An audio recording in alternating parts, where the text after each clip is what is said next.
40 साल की मेरी सासू माँ मेरे को अपने घर पर बुलाकर रात भर। नमस्कार दोस्तों, आप लोगों का स्वागत है आज की इस कहानी में। अगर आज की कहानी आप पूरी लास्ट तक सुन लेते हैं तो आप अपने हाथों को नहीं रोक पाएंगे।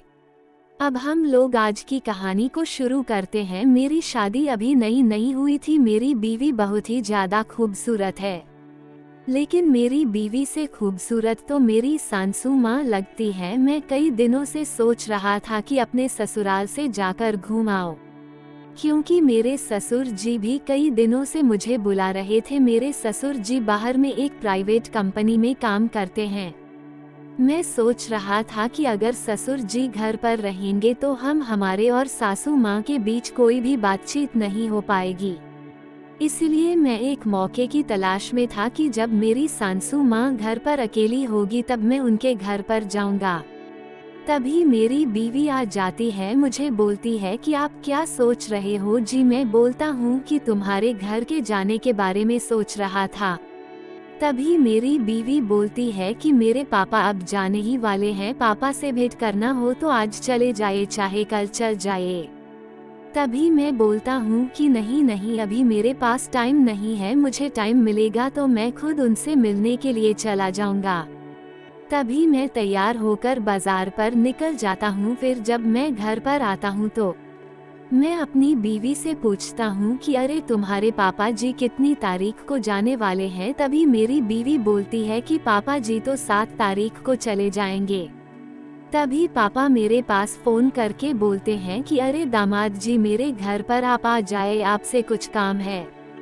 मैं बोलता हूँ कि क्या काम है पापा जी। तभी मेरे ससुर जी बोलते हैं कि अरे बेटा तुम्हारी सासू माँ की दवाई खत्म हो गई है, जरा जाकर लेते आना। मैं बोला कि आप चले जाए। तभी वह बोलते हैं कि आज तो मैं बाहर निकल रहा हूँ, अगर मैं घर पर रहता तो तुमसे थोड़ी ना फोन करके बोलता। फिर मैं बोलता हूँ कि ठीक है ससुर जी, मैं जाकर लेते आऊँगा।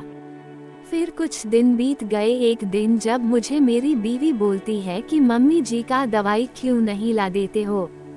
इसके बाद मैं बोलता हूँ कि मैं उनके पास कल ही जाता हूँ। तभी मैं तैयार होकर जाने ही वाला था। तभी मेरी बीवी बोलती है कि मेरी मम्मी के लिए कपड़े भी लेते जाना। तभी मैं अपनी सासू माँ के लिए कपड़े जाकर बाजार से लेकर चला आता हूँ। तभी मैं वहाँ पर जाता हूँ तो मेरे सासू माँ तो पूरी तरह से सज सवर के मेरा इंतजार कर रही थी। तभी मैं बोलता हूँ कि अरे सासू माँ आप यहाँ पर क्या कर रही हो। तभी मेरी सासू माँ बोलती है कि तुम्हारा ही इंतजार कर रही थी दामाद जी। तभी मुझे घर में लेकर आती है और मुझे बैठा देती है। जब मैं उनको देखता हूँ तो मुझे ऐसा लगता है कि काश यह मेरी बीवी होती तो कितना मजा आता। तभी मेरी सासू माँ मेरे पास आती है और बोलती है कि आपने क्या बोला दामाद जी। फिर मैं बोला कि कुछ नहीं सासू माँ, मैं बस अपने आप से ही बातें कर रहा था। तभी धीरे धीरे शाम होने लग जाती है। तभी मेरी सासू माँ बोलती है कि ठीक है दामाद जी आप खाकर सो जाए। तभी मेरे सोने के कुछ ही देर बाद मेरी सासू माँ मेरे रूम में आ जाती है और बोलती है कि अरे दामाद जी आप सो गए क्या। मैं बोलता हूँ कि अभी नहीं सासू माँ। तभी वो मेरे से बोलती है कि आप मेरा काम कीजिएगा क्या आज। फिर मैं बोलता हूँ कि मैं आपके साथ कैसे कर सकता हूँ। तभी वह बोलती है कि अरे क्या बताऊँ, तुम्हारे ससुर जी से कुछ नहीं हो पाता है। मैं बोलता हूँ कि मैं आपके साथ भला कैसे कर सकता हूँ, आप मेरी माँ समान है। तभी वह बोलती है कि अरे पागल, मैं तुम्हारी माँ थोड़ी ना हूँ, मैं तो तुम्हारी सासू माँ हूँ ना, तुम तो मेरे साथ कर ही सकते हो। फिर मैं उनका काम करने में लग जाता हूँ।